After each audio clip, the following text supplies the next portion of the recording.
ಓಂ ಶ್ರೀ ಗುರು ಬಸವಲಿಂಗಾಯ ನಮಃ. ಸರ್ವರಿಗೂ ಶರಣ. ಮಾನವನ ವಿಕಾಸದ ಕಥೆ ಅತ್ಯಂತ ರೋಚಕವಾದಂತಹ ಕಥೆ. ಅಂದ್ರೆ ಪ್ರಾಣಿ ದೆಸೆಯಿಂದ ಮಾನವನ ದೆಸೆಗೆ ಅಥವಾ ಮನಸ್ಸಿನ ದೆಸೆಗೆ ಏನು ಬಂದ ಮನುಷ್ಯ ಅದೇನು ಸ್ವಲ್ಪ ಅವಧಿಯಲ್ಲಿ ಅಥವಾ ಒಂದು ದಿವಸ 2 ದಿವಸದಲ್ಲಿ ಘಟಿಸಿದ್ದಲ್ಲ. ಈಗಿನ ಇತಿಹಾಸಕಾರರು ಏನೊಂದು 20, 25, 30 ವರ್ಷ ಅದನ್ನು ಇನ್ನೂ ಬರೆದಿಲ್ಲ. ಬರೀ 5,000 ವರ್ಷ 10,000 ವರ್ಷ ಇಷ್ಟರಲ್ಲೇ ಓದಾಡ್ತಾ ಇದ್ದಾರೆ. ಸಿಂಧೂ ಬಯಲಿನ ನಾಗರಿಕತೆ ಸುಮಾರು 25-30 ಸಾವಿರ ವರ್ಷಗಳ ಹಿಂದಿಂದು ಅಂತ ಹೇಳಿ ಊಹೆ ಮಾಡಿದ್ದಾರೆ. ಆದರೆ ಇನ್ನೂ ಅಧಿಕೃತವಾಗಿ ಅಧ್ಯಯನ ಮಾಡಿ ಅದನ್ನ ಇತಿಹಾಸದಲ್ಲಿ ಸೇರಿಸಿ ಅದಕ್ಕೆ ಯಾವ ಸ್ಥಾನ ಕೊಡಬೇಕು ಕೊಟ್ಟಿಲ್ಲ. ಈ ನಡುವೆ ಇನ್ನೊಂದು ಸಂಗತಿ ತಿಳಿದು ಬಂತು ನಮಗೆ. ಏನಂದ್ರೆ ನಮ್ಮಲ್ಲಿ ಹೆಂಗೆ ಅಜಂತ ಮತ್ತು ಎಲ್ಲೋರದಲ್ಲಿ ಗುಹೆಗಳು ಸಿಕ್ಕು, ಎಷ್ಟೋ ವರ್ಷಗಳ ನಂತರ ಯಾರೂ ಹೋಗ್ತಿರ್ಲಿಲ್ಲ ಅಲ್ಲಿ.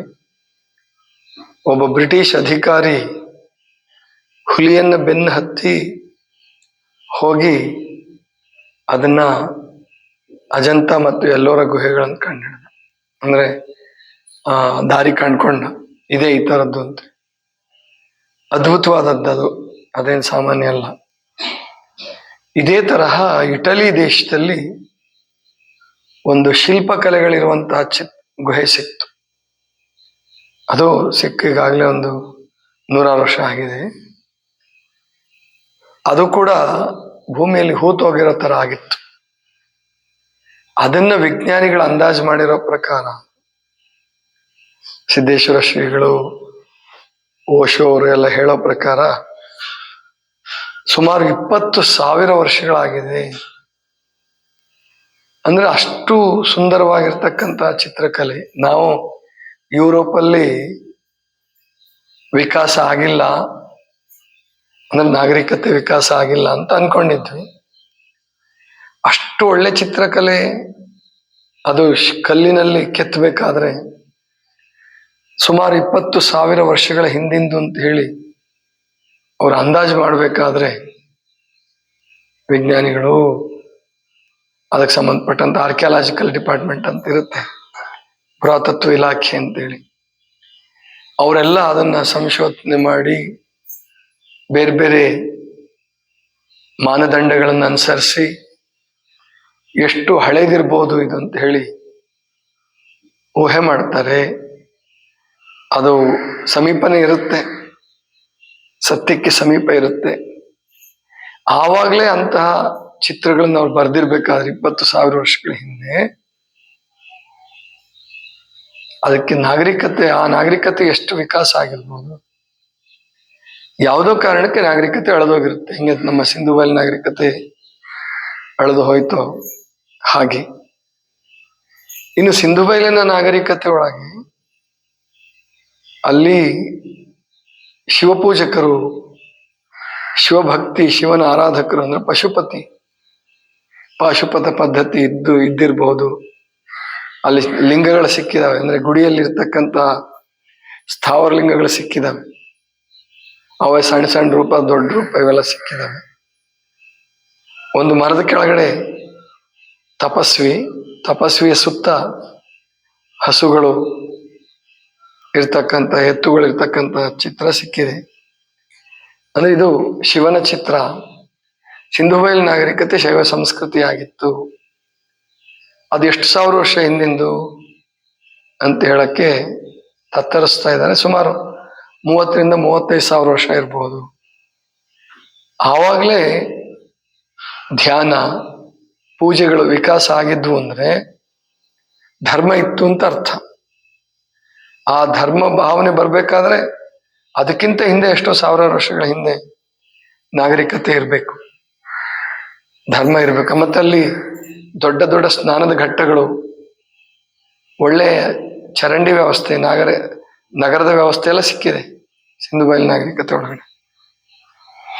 ಇದೇನು ತೋರಿಸ್ತಾ ಇದೆ ಅಂತಂದ್ರೆ, ಈಗಿನ ಇತಿಹಾಸಕಾರರು ಊಹಿಸಿದ ಹಾಗೆ ಶಿಲಾಯುಗ, ಕಬ್ಬಿಣದ ಯುಗ, ಕಂಚಿನ ಯುಗ ಅಂತ ಹೇಳೇನು ಇವರು ಊಹೆ ಮಾಡಿದ್ದಾರೆ. ಇದು ತಪ್ಪು. ತಪ್ಪು ಅಂತನೂ ಅಲ್ಲ, ಇದು ಸರಿಯಾದದಲ್ಲ. ಇದಕ್ಕಿಂತ ಹಿಂದೆಯೂ ಕೂಡ ನಾಗರಿಕತೆಗಳು, ಧರ್ಮಗಳು ವಿಕಾಸ ಆಗಿ ಅಳಿದು, ಅದೇ ಸೃಷ್ಟಿ, ಸ್ಥಿತಿ, ಲಯ ಇವೆಲ್ಲ ಜಗತ್ತಿನಲ್ಲಿ ನಡೆದೇ ಇದೆ.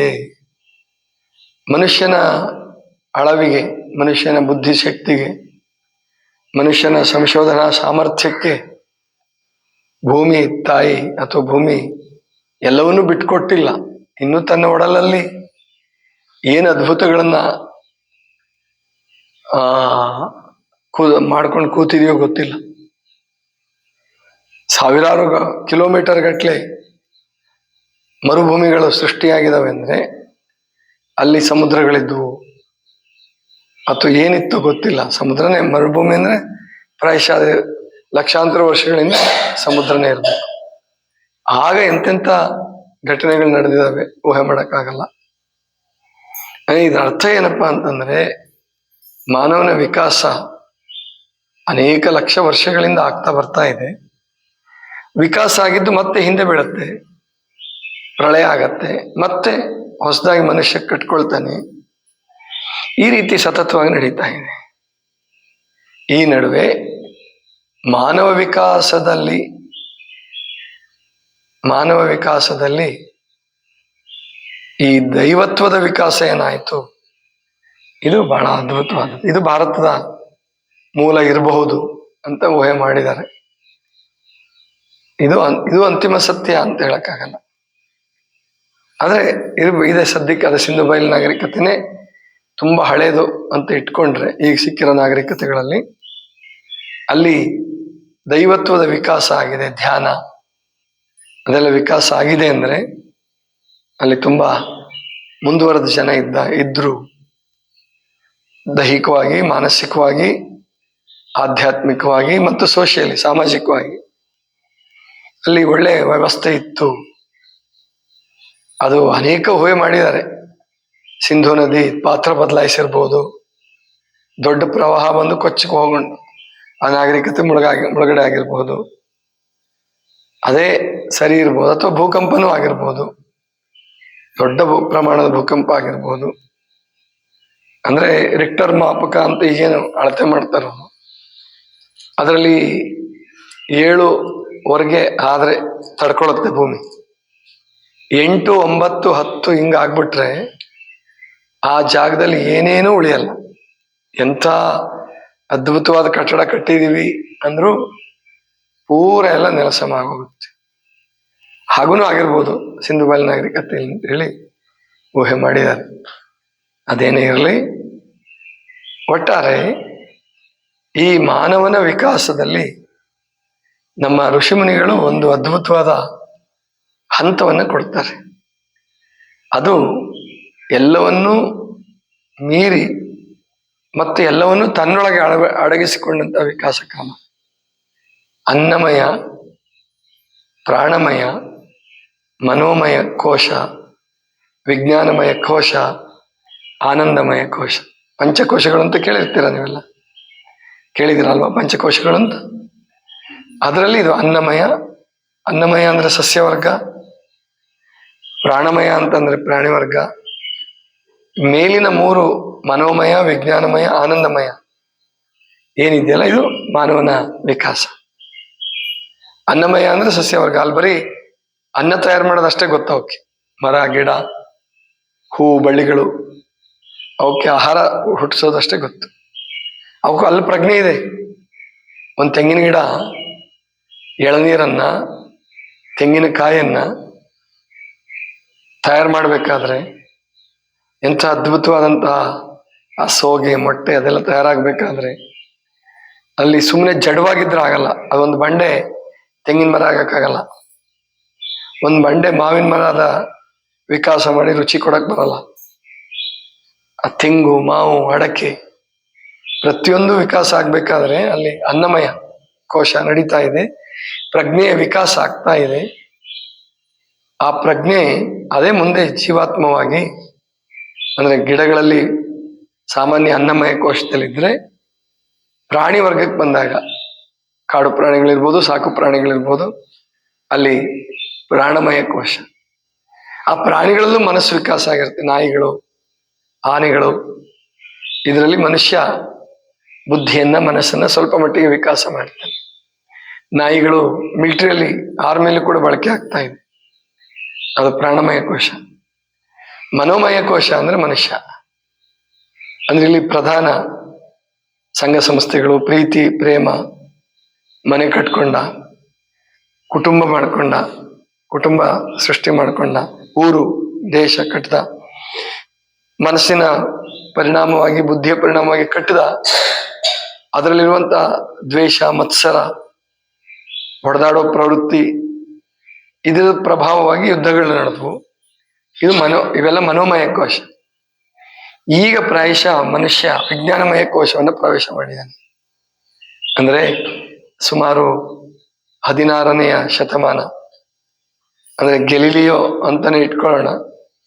ಗೆಲಿಲಿಯೋ ದೂರದರ್ಶಕ ಯಂತ್ರವನ್ನು ಏನು ಕಂಡಿಡದ್ನೋ ಅಲ್ಲಿಂದ ವಿಜ್ಞಾನದ ವಿಕಾಸ, ವಿಜ್ಞಾನ ಕ್ರಾಂತಿ ಆಯಿತು ಅಂತ ಅನ್ಕೊಂಡ್ರೆ, ಇದು ವಿಜ್ಞಾನಮಯ ಕೋಶದಲ್ಲಿ ಮನುಷ್ಯ, ಮಾನವ ಜನಾಂಗ ಟೋಟಲಿ, ಎಲ್ಲರೂ ಅಂತಲ್ಲ. ಈ ಮಾನವ ಜನಾಂಗದಲ್ಲಿಯೂ ಕೂಡ 5 ಕೋಶದಲ್ಲಿರೋರು ಜನ ಇದ್ದಾರೆ ಇಲ್ಲಿ.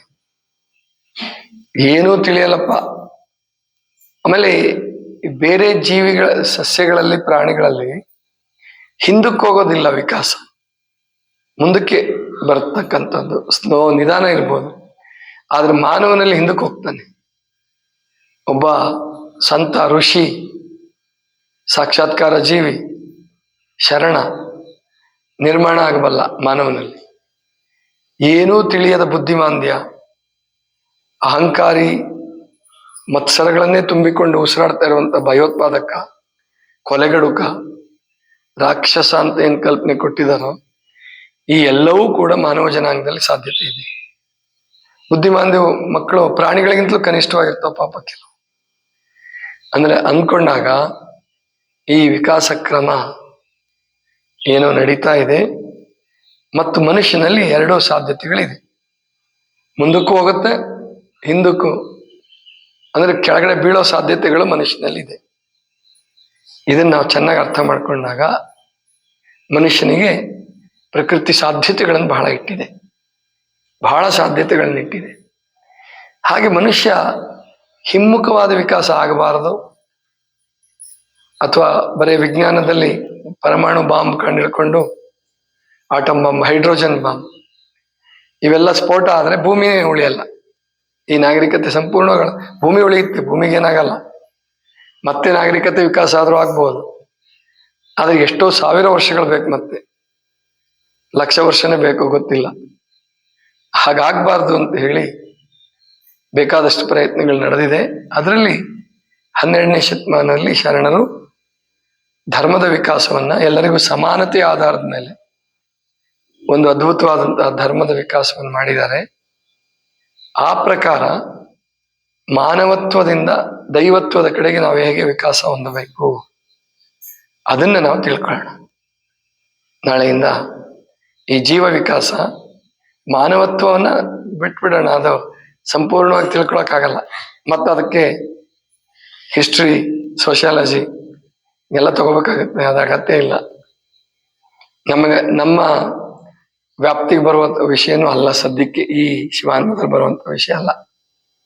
ಅದಕ್ಕೆ ನಾವು ಈ ದೈವತ್ವದ ವಿಕಾಸ, ಶರಣತ್ವದ ವಿಕಾಸ ನಮ್ಮೊಳಗಡೆ ಹೇಗೆ ನಾವು ಮಾಡ್ಕೊಳ್ಳೋಕೆ ಪ್ರಯತ್ನ ಮಾಡೋಣ. ನಮ್ಮ ಪ್ರಯತ್ನವೂ ಬೇಕು ಇದಕ್ಕೆ. ಶರಣತ್ವದ ವಿಕಾಸ ಆಗೋದಕ್ಕೆ ಕೂಡ ನಮ್ಮ ಪ್ರಯತ್ನನೂ ಬೇಕು, ಬರೀ ತನ್ನಿಂತಾನೆ ಆಗಲ್ಲ. ಅದಕ್ಕೆ ಗುರು, ಲಿಂಗ, ಜಂಗಮ, ಸತ್ಸಂಗ ಇವೆಲ್ಲ ಅದಕ್ಕೋಸ್ಕರ ಬೇಕು. ಮನೆ, ಮಹಾಮನೆಗಳು, ಮಠಗಳು ಅದಕ್ಕೆ ಬೇಕಿವೆಲ್ಲ. ಅದ್ರ ಬಗ್ಗೆ ನಾಳಿನ ದಿನ ನೋಡೋಣ. ಸರ್ವರಿಗೂ ಶರಣ ಶರಣ.